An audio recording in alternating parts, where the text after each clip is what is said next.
Professor James A. Miller is here tonight and is our next distinguished award winner. Educator, literary historian, and cultural critic, James Miller is a professor of English and American Studies and past chair of the American Studies Department at George Washington University. His work focuses on 20th century African American cultural politics, including explorations in literature, film, and music.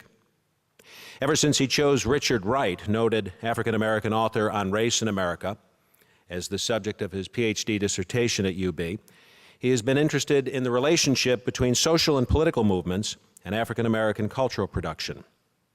Miller's recent research examined the interactions between African American and South African jazz musicians between 1959 and 1965, as the pace of freedom struggles in both countries began to rapidly escalate.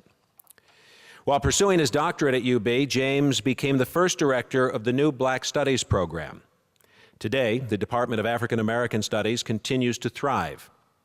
Keith Griffler, professor and chair of UB's African American Studies Department, says, James has been a leading scholar, working at the intersection of a number of disciplines, African Studies, English, and American Studies.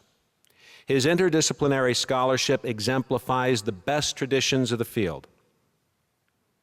He was instrumental in helping to launch at UB the studies in African American culture and history.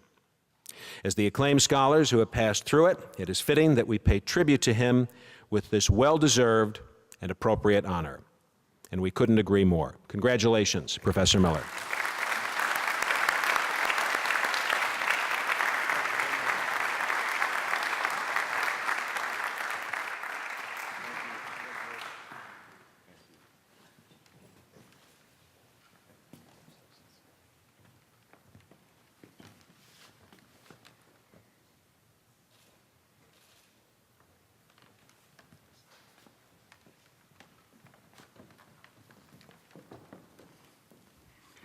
Thank you. I am truly honored and humbled. It's been many years since I've returned to the university. For what I have become, and hopefully what I am still becoming, I owe an enormous and enduring debt to the University of Buffalo.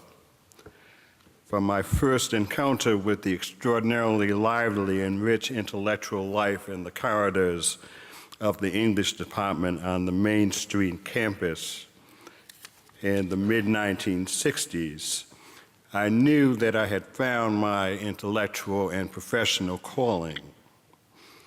Subsequently, my work with the Select Committee on Equal Opportunity in the months and years following the assassination of Martin Luther King nourished and deepened my commitment to issues of social justice and equity. And my involvement with the Council on International Studies deepened my sense of engagement in the world. In short, SUNY Buffalo brought me face to face with the bedrock values that I believe are the basis of an engaged and humane existence. Great universities attract great professors, and my own journey has been considerably aided by the inspiration and example of many of Buffalo's finest faculty. Tonight, I would like to acknowledge in particular the presence in my life of my old friend and mentor, Bruce Jackson, SUNY Distinguished Professor, and James Agee Professor of American Culture, and his distinguished wife, Diane Christian, as critical to my own growth and values and work. For me, the University of Buffalo remains the towering example of the best of American public higher education, and I will honor it and continue to honor it whenever the opportunity presents itself. I thank you for the honor.